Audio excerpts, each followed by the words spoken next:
എൻ്റെ പേര് ശ്രീജ. ഞാൻ മാവേലിക്കരയിൽ നിന്നും വരുന്നു.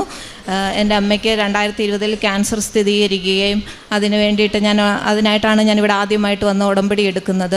ഞങ്ങളിവിടെ വന്ന് ഉടമ്പടി എടുത്ത് പ്രാർത്ഥിച്ചു.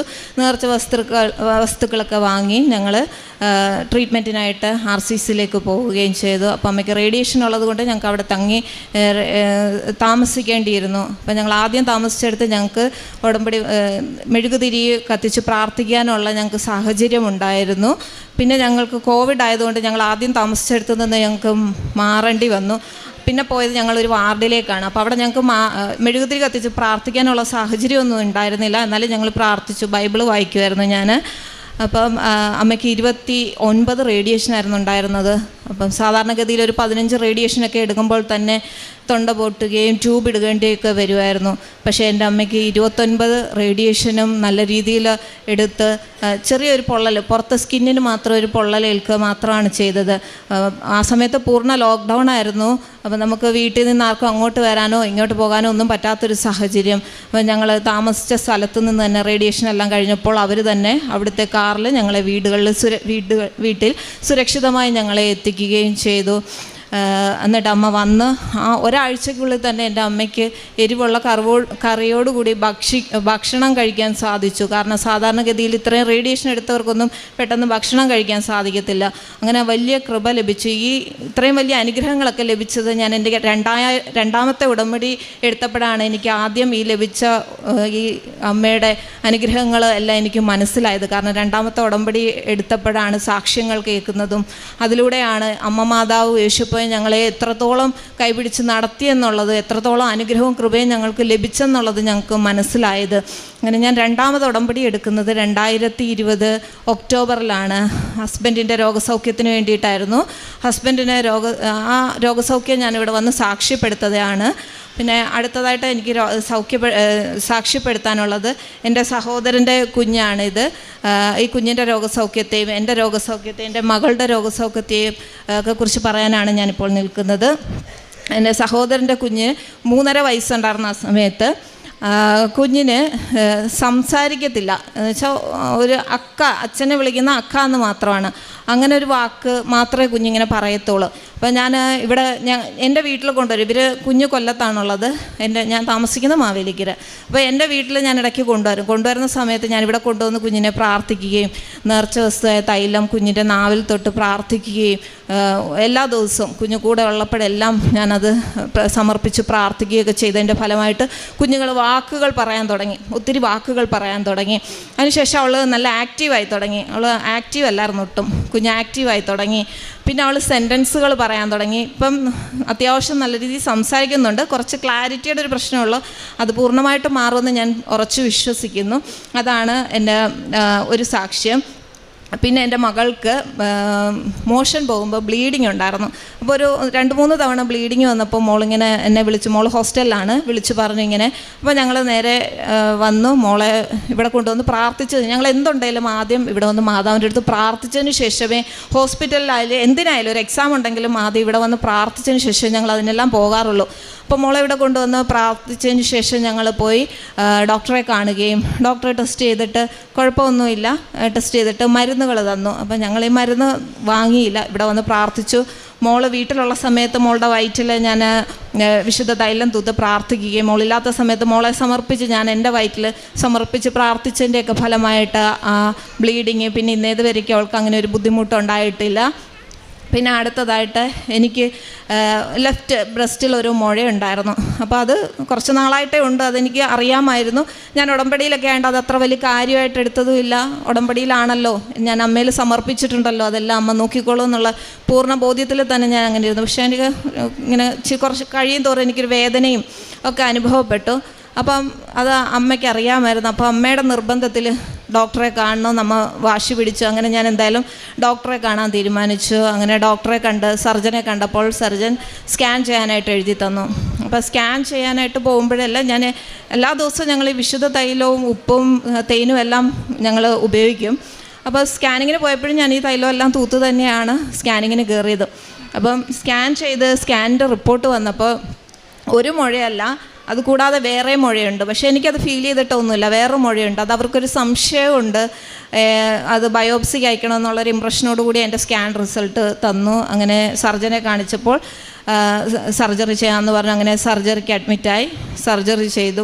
അപ്പോൾ സർജറിക്ക് അഡ്മിറ്റ് ആവുന്ന ദിവസം 4-ാം തീയതിയാണ്. ആ 4-ാം തീയതി എന്ന് പറഞ്ഞാൽ ഞാൻ ഉടമ്പടി കഴിയുന്ന ദിവസം. അപ്പോൾ ഞാൻ തലേന്ന് 3-ാം തീയതി ഇവിടെ വന്ന് ഉടമ്പടി പുതുക്കി 4-ാം തീയതി പോയി അഡ്മിറ്റായി. 4-ാം തീയതി സർജറി കഴിഞ്ഞു. അവർ റിമൂവ് ചെയ്ത 2 സിസ്റ്റം ഒരു ഡബ്ബയിലാക്കിയിട്ട് ഹസ്ബൻഡിൻ്റെ കയ്യിൽ കൊടുത്തു. ബയോപ്സിക്ക് വണ്ടാനത്ത് കൊണ്ടുപോകുന്നതിന് വേണ്ടിയിട്ടായിട്ട്. അപ്പം അതിന് മുന്നായിട്ട് ഞാനിവിടെ വന്ന് അച്ഛനെ കണ്ട് സെയ്ത്ത് പൂശി പ്രാർത്ഥിച്ചിരുന്നു. പിന്നെ അങ്ങനെ ഞങ്ങൾ സർജറിക്ക് അഡ്മിറ്റായി. സർജറി ചെയ്ത് ആ 2 സിസ്റ്റം ടിന്നിലാക്കി തന്നു. ബയോപ്സിക്ക് അയക്കാൻ, വണ്ടാനത്തേക്ക് അയക്കാൻ വേണ്ടിയിട്ട് തന്നു. അപ്പോൾ ആ തന്ന സമയത്ത് ഹസ്ബൻഡ് അത് ഞാൻ കിടക്കുന്നിടത്ത് കൊണ്ടുവരികയും അപ്പം എൻ്റെ കയ്യിൽ നേർച്ച വസ്തുക്കളൊക്കെ ഞാൻ കൂടെ കൊണ്ടുപോകും. ആ സമയത്ത് അത് തൈലം തൂത്ത്, അതിൻ്റെ മേൽ വിശുദ്ധ തൈലം തൂത്ത് വിശ്വാസ പ്രമാണം ചൊല്ലി ഞാനും എൻ്റെ ഹസ്ബൻഡും എൻ്റെ മകനോട് പ്രാർത്ഥിച്ചതിന് ശേഷമാണ് ഞങ്ങൾ അത് അവിടെ ടെസ്റ്റിനായിട്ട് സമർപ്പിച്ചത്. അതേപോലെ തന്നെ ഞാൻ ഓപ്പറേഷൻ കഴിഞ്ഞ സമയത്ത് വേറെ അടുത്ത ബെഡിൽ കിടക്കുന്നവർക്കുമൊക്കെ ഓപ്പറേഷൻ ഉണ്ടായിരുന്നു. അപ്പോൾ അവർക്കും എനിക്ക് കുരിശ് വരച്ച് പ്രാർത്ഥിക്കാനും ഒക്കെ ഉള്ളൊരു കൃപയും അനുഗ്രഹമൊക്കെ ലഭിച്ചു. അവർക്ക് വേണ്ടി പ്രാർത്ഥിക്കുവാനും ഒക്കെ സാധിച്ചു. അങ്ങനെയുള്ള അനുഗ്രഹങ്ങളൊക്കെ കിട്ടി. അങ്ങനെ അതിൻ്റെ റിസൾട്ട് വന്നു. ഇന്നലെ ആയിരുന്നു അതിൻ്റെ റിസൾട്ട് വന്ന്, ബയോപ്സിയുടെ റിസൾട്ട് വന്നത്. അപ്പോൾ അതിലൊരു കുഴപ്പമില്ല. മാതാവ് എന്നെ അനുഗ്രഹിച്ചു. വലിയൊരു അനുഗ്രഹമാണ് എനിക്ക് മാതാവ് തന്നത്. കാരണം ഞാൻ വളരെ ഉറച്ച് വിശ്വസിക്കുന്നു. ഞാൻ അത്രമാത്രം പ്രാർത്ഥനയിൽ യേശുവിൻ്റെ എന്ത് പ്രതിസന്ധി വന്നാലും ഞാൻ യേശുപ്പ അമ്മയും കൈവിടത്തില്ല. ഞാൻ യേശുപ്പ അമ്മയെ മുറുകെ പിടിച്ച് തന്നെ ഞാൻ ജീവിക്കുമെന്ന് ഞാൻ ബോധ്യത്തിലാണ്. എനിക്ക് ഈ വിഷയങ്ങളൊക്കെ വരുമ്പോഴും ഞാൻ എന്ത് തന്നെ വന്നാലും, എൻ്റെ റിസൾട്ട് പോസിറ്റീവ് ആയാലും നെഗറ്റീവ് ആയാലും എന്ത് തന്നെ ആയാലും ഞാൻ യേശുപ്പ അമ്മയെ ഒരിക്കലും വിടത്തില്ല. ആ പ്രാർത്ഥനയിൽ ഞാൻ ജീവിതത്തിലുടനീളം മുന്നോട്ട് പോകുമെന്നുള്ള ഉറച്ച വിശ്വാസത്തിലും ബോധ്യത്തിലുമാണ് ഞാൻ ജീവിച്ചു പോകുന്നത്. അങ്ങനെ ഇന്നലെ റിസൾട്ട് വന്നു. അപ്പോൾ റിസൾട്ട് വരുന്നതിൻ്റെ പിറ്റേ ദിവസം ഞാൻ ഇവിടെ വന്ന് സാക്ഷ്യപ്പെടുത്തിക്കൊള്ളാമെന്ന് ഞാൻ മനസ്സിൽ വിചാരിച്ചു. അതേപോലെ പിറ്റേ ദിവസം തന്നെ വരാമെന്ന് തന്നെയാണ് ഞാൻ മനസ്സിൽ വിചാരിച്ചു. അതേപോലെ എൻ്റെ ഹസ്ബൻഡും വിചാരിച്ചിട്ടുണ്ടായി. ഞങ്ങൾ തമ്മിൽ പരസ്പരം പറഞ്ഞിട്ടില്ല. ഞങ്ങൾ രണ്ടുപേരും അതേപോലെ പറഞ്ഞതിൻ്റെ ഇന്നലെ റിസൾട്ട് വന്ന് ഇന്ന് ഞാനത് വന്ന് സാക്ഷ്യപ്പെടുത്തുന്നു. പിന്നെ അതേപോലെ എൻ്റെ മോൾക്ക് അതിൻ്റെ ഇടയ്ക്ക് തന്നെ എൻ്റെ മോൾക്ക് എമർജൻസി ആയിട്ട് എപ്പോഴും നടുവേദന ഇടയ്ക്ക് ഇങ്ങനെ 2-3 പ്രാവശ്യം വരുന്നുണ്ടായിരുന്നു. ആ സമയത്തെല്ലാം ഹോസ്പിറ്റലിൽ കൊണ്ടുപോകും. അപ്പം അവർ ഡ്രിപ്പിടും, ഇഞ്ചക്ഷൻ എടുക്കും, വേദന കുറയും, വീട്ടിൽ കൊണ്ടുവരും. അങ്ങനെ ഈ 2-3 പ്രാവശ്യം ആയപ്പം ഹോസ്റ്റലിൽ നിന്ന് തന്നെ വിളിച്ച് പറഞ്ഞത് ഡെയിലി ആകുമ്പോൾ അവർക്കും ബുദ്ധിമുട്ടാണ്, എന്തായാലും വേറൊരു ഡോക്ടറെ കാണിക്കാൻ പറഞ്ഞു. അങ്ങനെ ഞാൻ ഓപ്പറേഷൻ ചെയ്ത സമയത്തും മോൾക്ക് ഇങ്ങനെ ബുദ്ധിമുട്ട് വന്ന് അവിടെ കൊണ്ടുവന്ന് കാണിച്ചു. ആ സമയത്ത് ഓർത്തോ ഡോക്ടറെ കാണിച്ചപ്പം എക്സ്റേ എടുത്തപ്പോൾ കുഴപ്പമില്ല, സർജനെ കാണിക്കാൻ പറഞ്ഞു. അങ്ങനെ ഞങ്ങൾ സർജനെ കാണിച്ചപ്പോൾ സ്കാൻ ചെയ്യാൻ എഴുതി തന്നു. അങ്ങനെ മോളെ സ്കാൻ ചെയ്തപ്പം ലെഫ്റ്റ് ഓവറിയിൽ ഒരു 7 സെൻറ്റിമീറ്ററിലുള്ള ഒരു സിസ്റ്റ് ഉണ്ട്. അപ്പം ഓവറിയുടെ ആകെ സൈസ് എന്ന് പറയുന്നത് 3 സെൻറ്റിമീറ്ററാണ്. അതിനകത്ത് 7 സെൻറ്റിമീറ്റർ സിസ്റ്റ്. അപ്പം ഞാൻ എൻ്റെ സർജറി അതുമായി ബന്ധപ്പെട്ട് ഞങ്ങളങ്ങനെ അതിൽ നിൽക്കുന്നതുകൊണ്ട് ഈ സ്കാൻ റിപ്പോർട്ട് വന്നിട്ട് ഗൈനക്കിനെ കാണിക്കാനുള്ളൊരു സാവകാശം ഞങ്ങൾക്ക് കിട്ടിയില്ല. അപ്പോൾ വീണ്ടും അടുത്ത ദിവസം മോൾക്കിങ്ങനെ വേദന. അപ്പം ഞാൻ എൻ്റെ സർജറി കഴിഞ്ഞ് ഞാൻ എൻ്റെ വീട്ടിലോട്ട് കൊല്ലത്തോട്ടാണ് പോയത്. കുറച്ച് ദിവസം റെസ്റ്റ് എടുത്തിട്ട് വരാമെന്നും പറഞ്ഞ്. അങ്ങനെ റെസ്റ്റ് എടുത്തിട്ട് ഞാൻ തിരിച്ച് വീട്ടിലോട്ട് വരുന്നതിൻ്റെ അന്ന് രാവിലെ ട്രെയിനിൽ ഞാൻ കയറുന്ന സമയത്ത് മോളുടെ ഹോസ്റ്റലിൽ നിന്ന് വിളിച്ച് പറയുന്നു മോൾക്ക് സുഖമില്ല, പിന്നെയും പെയിൻ വരുന്നു. അപ്പം ഞാൻ അവരോട് പറഞ്ഞു എന്തായാലും ഹോസ്പിറ്റലിൽ കൊണ്ടുപോയി പെയിനുള്ള മരുന്ന് കൊടുക്കുക, അപ്പോഴത്തേക്കും ഞങ്ങളങ്ങ് വരാം. അങ്ങനെ ഞങ്ങൾ വന്ന് അവിടെ നിന്ന് കൊണ്ടുവന്ന് എപ്പോൾ വന്നാലും ഞങ്ങൾ ഇവിടെ വന്ന് പ്രാർത്ഥിച്ചിട്ടേ പോകത്തുള്ളൂ. അങ്ങനെ ഇവിടുന്ന് പ്രാർത്ഥിച്ച് ഞങ്ങൾ അവിടെ കാഷ്വാലിറ്റിയിൽ കൊണ്ടുവന്ന് കാണിച്ചു. അപ്പോൾ ഡോക്ടർ ആ സ്കാൻ റിപ്പോർട്ട് കയ്യിലുണ്ടായിരുന്നു. സ്കാൻ റിപ്പോർട്ട് ഗൈനക്കിനെ അയച്ചപ്പോൾ അവർ എമർജൻസി ആയിട്ട് അഡ്മിറ്റ് ചെയ്യാനാണ് റെഫറൽ എഴുതി തന്നു. ESA ആയതുകൊണ്ട് റെഫറൽ എഴുതി തന്നു, അവിടെ ഇല്ല. അപ്പോൾ പുഷ്പഗിരി അല്ല അമൃതയ്ക്കാണ് പറയുന്നത്. കാരണം ഇത്രയും വലിയൊരു സിസ്റ്റ് ആയതുകൊണ്ട് ടോർഷനാകാൻ എന്ന് വെച്ചാൽ ഈ ഓവറിൽ ഇത് കയറി ചുറ്റാനുള്ള സാധ്യതയുണ്ട്. ചുറ്റിക്കഴിഞ്ഞാൽ ഈ ഓവറി കേടാവും. അത് അങ്ങനെ ചുറ്റിയിട്ടുണ്ടെങ്കിൽ എമർജൻസി ആയിട്ട് അന്നേരം തന്നെ സർജറി ചെയ്യണം. അങ്ങനെ നമുക്കൊരു ദൂരോട്ട് കൊണ്ടുപോയി ട്രീറ്റ് ചെയ്യാനുള്ള സമയമൊന്നും കിട്ടത്തില്ല. ആംബുലൻസ് വിളിച്ച് എത്രയും വേഗം കൊണ്ടുപോകുക, അങ്ങനെ ഒരു രീതിയിലായിരുന്നു എന്ന് പറയാം. അങ്ങനെ ഞങ്ങൾ പുഷ്പഗിരി ഞങ്ങളുടെ അടുത്തായതുകൊണ്ട് ഞങ്ങൾ നേരെ അങ്ങോട്ടേക്ക് കൊണ്ടുപോയി. അവിടെ കൊണ്ടുവന്നു അഡ്മിറ്റ് ആകണമെന്ന് പറഞ്ഞുകൊണ്ട് വീട്ടിൽ പോയി ഡ്രസ്സൊക്കെ എടുത്താൽ അവിടെ ചെന്ന് ഒരു 3-4 ഡോക്ടേഴ്സ് വന്ന് മോളെ നോക്കുന്നുണ്ട്. അപ്പോൾ അവരിങ്ങനെ അമർത്തി നോക്കുന്നുണ്ട്. അപ്പം ഈ ടോർഷൻ്റേതായിട്ടുള്ള യാതൊരു ബുദ്ധിമുട്ടുകളും അവളിൽ കാണാൻ പറ്റുന്നില്ല. അപ്പോൾ അവർ ഒന്നുകൂടെ സ്കാൻ ചെയ്യണമെന്ന് പറഞ്ഞു. സ്കാൻ ചെയ്തപ്പോൾ ഒത്തിരി സമയമെടുത്തു. അവർ സ്കാൻ ചെയ്തു. സ്കാനിങ്ങിലും അവർക്ക് അങ്ങനെയുള്ള പ്രശ്നങ്ങളൊന്നും കാണുന്നില്ല. അപ്പോൾ അവർക്ക് അഡ്മിറ്റ് ചെയ്യാൻ പറ്റത്തില്ല. കാരണം എമർജൻസി ആയിട്ട് ESA എന്ന് നമുക്ക് അഡ്മിറ്റ് ചെയ്യാൻ എഴുതി തന്നിട്ട് അവർക്ക് അവിടെ അഡ്മിറ്റ് ചെയ്യാൻ പറ്റത്തില്ല. അങ്ങനെയുള്ള പ്രശ്നമില്ല. ബ്ലഡ് ടെസ്റ്റ് ചെയ്യണം. ഇനി അടുത്ത ബ്ലഡ് ടെസ്റ്റ് ചെയ്തിട്ട് അതിലെന്തെങ്കിലും കുഴപ്പമുണ്ടെങ്കിൽ മാത്രം നമുക്ക് അഡ്മിറ്റ് ചെയ്യാമെന്ന് പറഞ്ഞു. ഞാൻ പറഞ്ഞു വേണ്ട, അവിടെ അതുമല്ല, ലാപ്രോസ്കോപ്പിയെ നമുക്ക്, മോള് 18 വയസ്സായതുകൊണ്ട് ഓപ്പൺ സർജറി നമുക്ക് പറ്റത്തില്ല, ലാപ്രോസ്കോപ്പിയെ ചെയ്യാൻ പറ്റുള്ളൂ. അപ്പം പുഷ്പഗിരിയിൽ അതില്ല താനും. അപ്പോൾ ഞങ്ങൾ വിചാരിച്ചു എന്തായാലും ലാപ്രോസ്കോപ്പി ഉള്ളൊരു ഹോസ്പിറ്റലിലേക്ക് കൊണ്ട്, എന്തായാലും ഈ സർജറി സിസ്റ്റ് റിമൂവ് ചെയ്യണമല്ലോ, വേറെ പ്രശ്നങ്ങളൊന്നും ഈ ടോർഷൻ അല്ലേ പോലും നമുക്ക് എന്തായാലും റിമൂവ് ചെയ്യണമല്ലോ. അപ്പോൾ അവരങ്ങനെയുള്ള ടോർഷനൊന്നുമില്ല എന്ന് പറഞ്ഞിട്ട് അവർ പൊക്കോളാൻ പറഞ്ഞു. അങ്ങനെ ഞങ്ങൾ വൈകിട്ട് ഒരു 10 മണിയായപ്പം രാത്രി വീട്ടിൽ വന്നു. അങ്ങനെ ഞാൻ വെളുപ്പിന് 3 മണിക്ക് ഞാൻ പ്രാർത്ഥിക്കും, കരുണക്കുന്ത് ചൊല്ലും. ആ സമയത്ത് ഞാൻ പ്രാർത്ഥിക്കാൻ എണീറ്റിപ്പം മോള് വീണ്ടും കരച്ചിൽ, ഭയങ്കര, നമുക്ക് വന്നു കഴിഞ്ഞാൽ, വേദന വന്നു കഴിഞ്ഞാൽ നിൽക്കാനും ഇരിക്കാനും ഒന്നും പറയും, ശ്വാസം മുട്ടലും, ഭയങ്കര പെയിനാണ്. നമുക്ക് പറഞ്ഞറിയാം, അവൾ പറഞ്ഞ് ചത്തു പോകുന്ന പോലത്തെ വേദനയാണെന്നാണ് പറയുന്നത്. അപ്പം പെട്ടെന്ന് ഞാനും ഹസ്ബൻഡും കൂടെ മോളെ വെച്ച് 2 വീലറിൽ വെച്ച് മാവേലിക്കര ഗവൺമെൻറ് ഹോസ്പിറ്റലിൽ കൊണ്ട് അവിടെ ഇതേപോലെ പെയിൻ്റെ മരുന്ന് കൊടുത്തു. അത് 1 മണിക്കൂർ അവരുടെ ഒബ്സർവേഷനിൽ വെച്ചിട്ട് അടുത്ത ദിവസം ഗൈനക്കിനെ കാണിക്കാൻ പറഞ്ഞു. അങ്ങനെ ഞങ്ങൾ പിന്നെ ഇങ്ങനെ വീട്ടിൽ വന്നിട്ട് രാവിലെ തന്നെ കൊല്ലത്തെ ഒരു ഹോസ്പിറ്റലിൽ, ലാപ്രോസ്കോപ്പി ഉള്ള ഹോസ്പിറ്റലിൽ കൊണ്ടുവന്ന് അവിടെ കാണിച്ച്, അവിടെ ഗൈനക്കിനെ കാണിച്ചപ്പോൾ അവർ ലാപ്രോസ്കോപ്പിക് സർജനിലോട്ട് റെഫർ ചെയ്ത്. അപ്പം ആദ്യം കണ്ട ഡോക്ടർ വളരെ സ്നേഹത്തിൽ, നിങ്ങൾ ഒന്നുകൊണ്ടും പേടിക്കേണ്ട, എന്ത് തന്നെ ആയാലും നമുക്കിതിനുള്ള ഒന്നുകിൽ സർജറി അല്ലെ ട്രീറ്റ്മെൻറ്റ് ആണെങ്കിൽ അതെന്താണെങ്കിലും ഞങ്ങൾ ചെയ്തു തരാം, മോളൊരു കാരണവശാലും വിഷമിക്കേണ്ട എന്ന് പറഞ്ഞുകൊണ്ട് ഞങ്ങളെ വളരെ സമാധാനത്തിൽ ആ ഡോക്ടറും അവിടെ നിന്ന് ആ സിസ്റ്ററും ഒക്കെ ഞങ്ങളോട് നല്ല രീതിയിൽ പെരുമാറി. അപ്പോൾ നമുക്കൊരു വലിയൊരു സമാധാനം തോന്നി. എന്നിട്ട് ഞങ്ങളെ സർജൻ്റെ അടുത്തേക്ക് വിട്ടു. അപ്പോൾ സർജൻ ഇത് കണ്ടിട്ട് പറഞ്ഞു എന്തായാലും സിസ്റ്റ് റിമൂവ് ചെയ്യണം. അപ്പം ലാപ്രോസ്കോപ്പിക് സർജറി ആണ്. ഞാൻ എന്തായാലും അപ്പോൾ ഹസ്ബൻഡിനോട് വിളിച്ച് ചോദിച്ചിട്ട് ഞാൻ പറഞ്ഞു എന്തായാലും സർജറിക്ക് ഞങ്ങൾ സമ്മതമാണ്. അപ്പോൾ ഡോക്ടർ പറഞ്ഞെന്നാൽ അനസ്തേഷ്യയുടെയും കാർഡിയോളജിസ്റ്റിൻ്റെയൊക്കെ ഫിറ്റ്നസ് വാങ്ങിയിട്ട്, അങ്ങനെ ഞങ്ങൾ അതെല്ലാം ഫിറ്റ്നസ് എല്ലാം എടുത്ത് അന്ന് തന്നെ അഡ്മിറ്റായി. പിറ്റേ ദിവസം രാവിലെ തന്നെ സർജറി ചെയ്ത് മോളെ സർജറി ചെയ്ത് കൊണ്ടുപോകുന്ന സമയത്തെല്ലാം ഞാൻ തൈലം തൂത്ത് പ്രാർത്ഥിക്കുകയും ഉപ്പെല്ലാം വെച്ച് പ്രാർത്ഥിക്കുകയും, ഞാൻ മോളുടെ കയ്യിൽ കൊടുത്തുവിട്ട് അവിടെ കയറുമ്പോൾ അത് വെച്ച് പ്രാർത്ഥിക്കണമെന്നെല്ലാം പറഞ്ഞു കൊടുത്തുവിട്ട് പ്രാർത്ഥിച്ചു. അങ്ങനെ മോളുടെ ഓപ്പറേഷൻ കഴിഞ്ഞ് സിസ്റ്റ് എടുത്ത് റിമൂവ് ചെയ്ത് സിസ്റ്റ് ഞങ്ങളെ കാണിച്ചു. എന്നിട്ടത് അവർ ബയോപ്സിക്ക് അയക്കുമെന്ന് പറഞ്ഞു. അങ്ങനെ ബയോപ്സി റിസൾട്ട് മോളുടെ 25-ാം തീയതി ഞങ്ങൾ അടുത്ത ഡോക്ടറെ കാണാൻ പോയ സമയത്ത് 25-ാം തീയതിയാണ്. ആ സമയത്ത് മോളുടെ റിസൾട്ട് വന്നു. മോളുടെ ബയോപ്സി റിസൾട്ടും ഒരു കുഴപ്പമില്ലാതെ പരിശുദ്ധ അമ്മ ഞങ്ങളെ സഹായിച്ചു. അപ്പോൾ ഡോക്ടർ ഞങ്ങൾ മോളെ ICU ഇറക്കി റൂമിലോട്ട് കൊണ്ടുവന്ന സമയത്ത് ഡോക്ടർ റൗണ്ട്സിന് വന്നായിരുന്നു. അപ്പോൾ ഡോക്ടർ പറഞ്ഞു ഈ സിസ്റ്റ് 3 തവണയാണ് ഇതിൽ ചുറ്റിക്കിടന്നത്, 3ആയിട്ട് ചുറ്റിക്കിടന്നെയായിരുന്നു. പക്ഷെ അവർക്ക് പുഷ്പഗിരിയിൽ ഇത് കാണാൻ സാധിച്ചില്ല. അന്ന് അത് കണ്ടിരുന്നെങ്കിൽ നമുക്കവിടെ വേറൊരു ഓപ്ഷനും ഇല്ല, അവിടെ വെച്ച് ഓപ്പൺ സർജറി ചെയ്യേണ്ടി വന്നേനെ. അപ്പോൾ മാതാവ് അത് ഞങ്ങൾക്ക് അങ്ങനെ അനുഗ്രഹിച്ചാണെന്ന് ഞാൻ വിശ്വസിക്കുന്നു. ഇവിടെ വന്നപ്പോൾ ഡോക്ടർ പറഞ്ഞത് 3 പ്രാവശ്യമാണ് അത് ചുറ്റിക്കിടന്നത്, അതുകൊണ്ടാണ് കുഞ്ഞിന് ഇത്രയും പെയിൻ വന്നത്. എന്തായാലും അത് പരിശുദ്ധ അമ്മ ഒരു കുഴപ്പവും ഇല്ലാതെ ഞങ്ങളെ സഹായിച്ചു. അങ്ങനെ എൻ്റെയും മോളുടെയും ബയോപ്സി റിസൾട്ട് ഒരു കുഴപ്പവും ഇല്ല. പിന്നെ എൻ്റെ മോന് നവോദയ എക്സാമിന്, എൻട്രൻസ് എക്സാമിന് വേണ്ടിയിട്ട് പ്രിപ്പയർ, ഓൺലൈനായിട്ടായിരുന്നു. അവൻ വലുതായിട്ട് ക്ലാസ്സിൽ ആദ്യമൊക്കെ നല്ല ആക്റ്റീവായിട്ട് ചെയ്യുമായിരുന്നു, പിന്നെ ഭയങ്കര ഉഴപ്പൊക്കെ ആയിരുന്നു. അപ്പോൾ എനിക്ക് എത്രത്തോളം ഇത് കിട്ടുമെന്നൊന്നും അറിയത്തില്ല. അപ്പോൾ എൻട്രൻസ് ഇതെല്ലാം കൊടുത്തു, ഹോൾ ടിക്കറ്റൊക്കെ കിട്ടിയ സമയത്ത് ഞാൻ പറഞ്ഞു മോനെ ഒരു പേപ്പറിൽ എഴുതി മാതാവിനോട് റിക്വസ്റ്റ് വെച്ച് പ്രാർത്ഥിക്കുമെന്ന് പറഞ്ഞു. അപ്പോൾ ഞങ്ങൾ പ്രാർത്ഥിക്കുന്നതിൻ്റെ അവിടെ മോനൊരു പേപ്പറിൽ എഴുതി വെച്ചു. എനിക്കത് പരീക്ഷ ഞങ്ങൾ പ്രാർത്ഥിച്ചത് ഇതാണ്, മോനിത് നല്ലതാണെങ്കിൽ അത് കിട്ടണമെന്ന്. അങ്ങനെ 26-ാം തീയതി മോൻ്റെ റിസൾട്ട് വന്നു. മോനത് ക്വാളിഫൈ ചെയ്തു, നവോദയയിലേക്ക് ക്വാളിഫൈ ചെയ്തു. അങ്ങനെ അമ്മ മാതാവ് അതിലും ഞങ്ങളെ സഹായിച്ചു. അങ്ങനെ ഞങ്ങൾക്ക് ഈ ഒരു മാസക്കാലം കൊണ്ടാണ് പെട്ടെന്ന് മോളുടെ സർജറി, എൻ്റെ സർജറി കഴിഞ്ഞു 10 ദിവസം കഴിയുമ്പോഴാണ് മോൾക്ക് എമർജൻസി ആയിട്ട് സർജറി വരുന്നത്. ഈ സമയത്തൊക്കെ നമുക്ക് ആലോചിക്കാം നമ്മളുടെ മാനസികാവസ്ഥ. പക്ഷേ ഇത്രയും വലിയ മാനസികാവസ്ഥയിലൂടെ പോയെങ്കിലും ഞാൻ കരയുകയൊന്നും ചെയ്തില്ല. കാരണം എനിക്ക് ഉറച്ച വിശ്വാസമുണ്ട്. എനിക്ക് എൻ്റെ മാതാവിലും യേശുപ്പാലും ഞാൻ വിശ്വസിക്കും, പൂർണ്ണമായിട്ട് ഉറച്ച് വിശ്വസിച്ചു, പ്രാർത്ഥിച്ചു. അതിൻ്റെ ഫലമായിട്ട് പ്രാർത്ഥിക്കുന്നതും യാചിക്കുന്നതും എന്തും നിനക്ക് ലഭിക്കുമെന്ന് വിശ്വസിക്കുവിൻ, ആ വചനത്തിലൊക്കെ അടിയുറച്ച് ഞാൻ വിശ്വസിച്ച് പ്രാർത്ഥിച്ചു. അതിൻ്റെ ഫലമായിട്ട് യേശുപ്പനെ അമ്മയെ എന്നെ കൈവിട്ടില്ല, ഞങ്ങളെ പൂർണ്ണമായിട്ട് ഞങ്ങളെ കാത്തു സംരക്ഷിച്ച് ഇതുവരെ കൊണ്ട് നടത്തി. അമ്മ മാതാവും യേശുപ്പയും തന്ന എല്ലാ അനുഗ്രഹങ്ങൾക്കും കൃപകൾക്കും ഞങ്ങൾ കോടാനുകോടി നന്ദി പറയുന്നു. അതേപോലെ ഞങ്ങൾ കാരുണ്യ പ്രവർത്തികളായിട്ട് ചെയ്യുന്നത് വഴിയോരത്തിരിക്കുന്നവർക്കെല്ലാം ഫുഡ് കൊടുക്കും.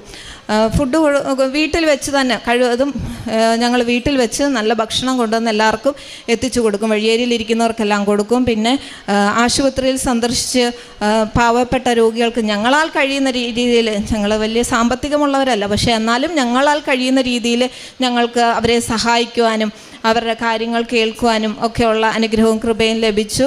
അവരെ സഹായിക്കാനും ഒക്കെ സാധിച്ചു. പിന്നെ ഞങ്ങൾ പ്രേക്ഷിത പ്രവർത്തനം ചെയ്യുന്നത് പത്രം ഇവിടുന്ന് വാങ്ങും.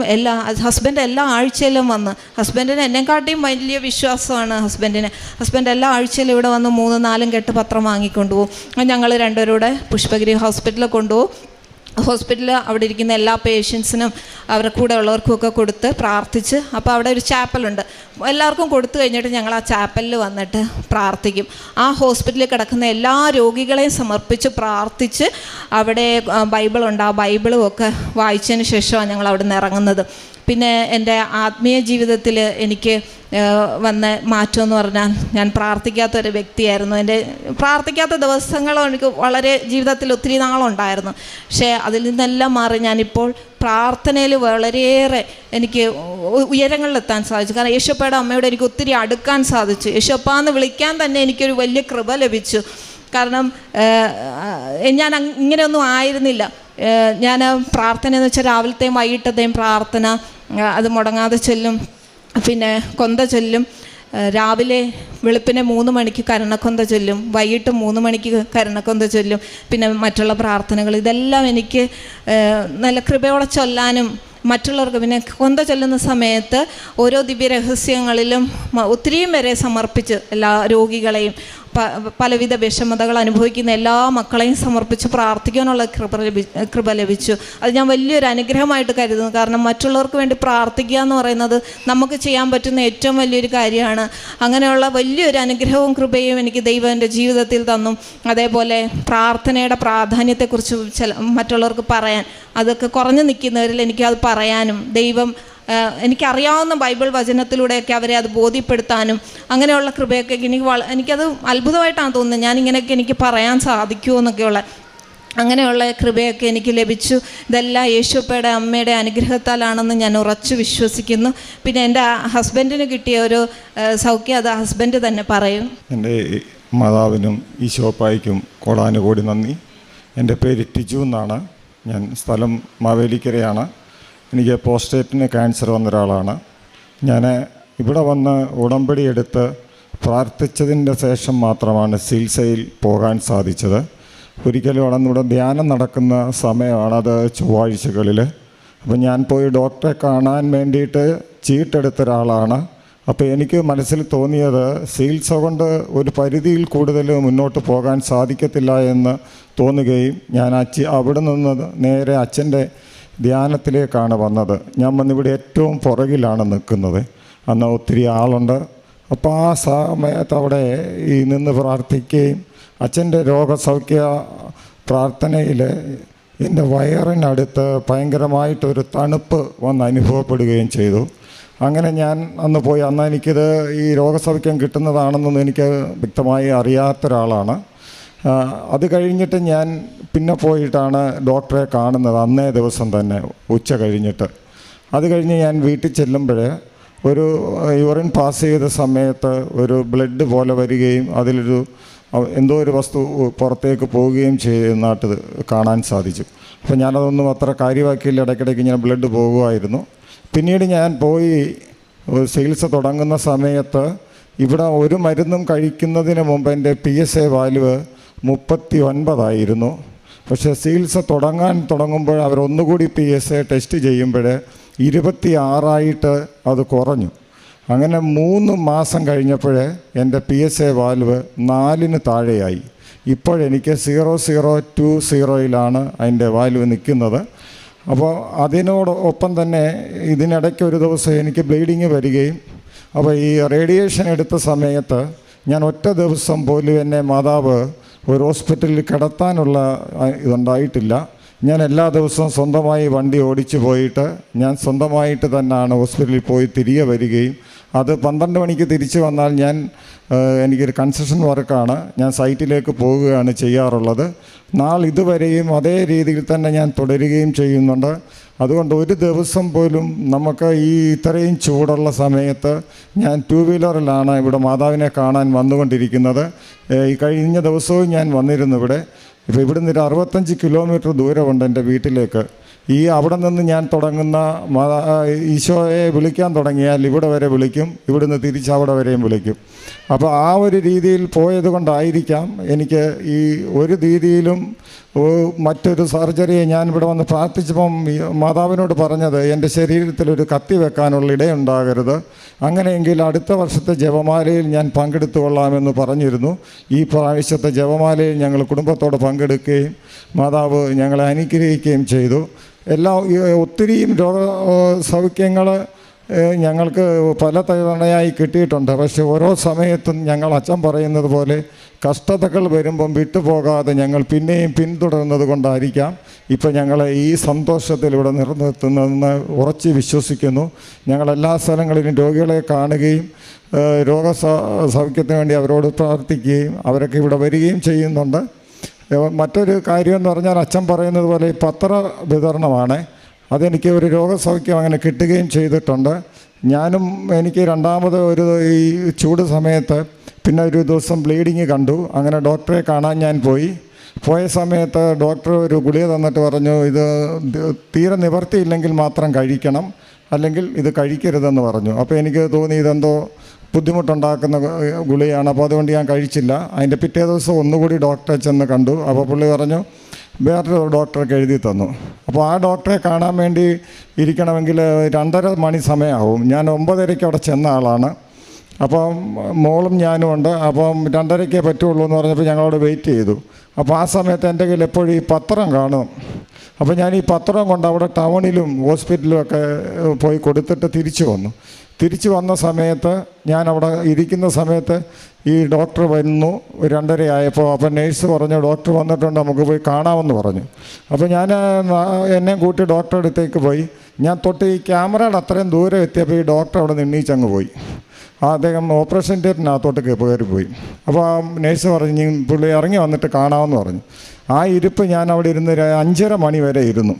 അപ്പോൾ എൻ്റെ തൊട്ടപ്പുറം ഇരിക്കുന്ന ഒരു ചോട്ട് എപ്പോഴാണ് സമയം തന്നതെന്ന് ചോദിച്ചു. ഞാൻ പറഞ്ഞു 2:30 അപ്പോൾ ഇപ്പോൾ സമയത്ത് ഞാൻ പറഞ്ഞു 5:30 അങ്ങനെയാണെങ്കിൽ ഇനി ഈ പുള്ളിയെ കണ്ടിട്ട് എപ്പോൾ പോകാനാ, അതുകൊണ്ട് ഞങ്ങൾ വീട്ടിലേക്ക് പോകാം, ചേട്ടൻ വരുന്നെങ്കിൽ പൈസ നമുക്ക് തിരിച്ചു വാങ്ങിക്കാമെന്ന് പറഞ്ഞു. അപ്പോൾ ഞാനത് കേട്ട് കഴിഞ്ഞപ്പോൾ എനിക്കും പെട്ടെന്ന് അങ്ങനെ തോന്നി. ഞാൻ പോയി പൈസ തിരിച്ചു വാങ്ങിച്ചിട്ട് അപ്പോൾ അവിടെ പോയി ബഹളമൊക്കെ ഉണ്ടാക്കി, അത് ഭയങ്കര ഇതായി. അപ്പോൾ അത് കഴിഞ്ഞ് ഞാൻ നേരെ പൈസ തിരിച്ചു വാങ്ങിച്ചു കഴിഞ്ഞപ്പോൾ എനിക്ക് ഒന്നുകൂടെ മൂത്രം ഒഴിക്കണമെന്ന് തോന്നി. ഞാൻ പോയി യൂറിൻ പാസ് ചെയ്ത സമയത്ത് ഈ ബ്ലഡ് കണ്ടില്ല. സാധാരണഗതിയിൽ യൂറിൻ പാസ് ചെയ്ത് ലാസ്റ്റ് വരുന്നത് ബ്ലഡാണ്, അല്ലാതെ ടെസ്റ്റിനൊന്നും പോകേണ്ട കാര്യമില്ല, അത്രയ്ക്ക് ഇതായിട്ട് വന്നുകൊണ്ടിരുന്നു. അപ്പോൾ ആ ഒരു കാര്യം പിന്നീട് ഇതുവരെ ഞാൻ അതിനു വേണ്ടി മരുന്നോ അല്ലെങ്കിൽ മറ്റൊന്നും ചെയ്തിട്ടില്ല. ആ പത്രം കൊടുത്ത് വന്ന് കഴിഞ്ഞപ്പോൾ ഇത് മാറുകയും ചെയ്ത് ഇതുവരെ പിന്നെ അതിനെപ്പറ്റി വന്നിട്ടില്ല. പിറ്റേ പ്രാവശ്യം ചെന്നപ്പോൾ ഡോക്ടർ എന്നോട് ചോദിച്ചു അന്ന് എന്തു മരുന്നാണ് കഴിച്ചതെന്ന് ചോദിച്ചു. അപ്പോൾ ഞാൻ ഡോക്ടർ പറഞ്ഞു, ഡോക്ടറെ ഞാൻ മരുന്നൊന്നും കഴിച്ചില്ല, ഇതുപോലെ ഞാൻ മാതാവിൽ വിശ്വസിക്കുകയും മാതാവിൻ്റെ പത്രവിതരണം ചെയ്യുകയും ചെയ്തു എന്ന് പറഞ്ഞു. അപ്പോൾ ഈ കേട്ട ഡോക്ടർ അതേ ഒരു മുസ്ലിം സമുദായത്തിൽപ്പെട്ട ഒരാളും. അപ്പോൾ മറ്റൊരു ഡോക്ടറോട് പറഞ്ഞ് അവർ പരസ്പരം സംസാരിക്കുന്നു, മദർ വേരി സൗഖ്യപ്പെടുത്തിയതാണ് പുള്ളിയെ എന്ന് പറയുകയും അങ്ങനൊരു അനുഗ്രഹം മാതാവ് തന്നു.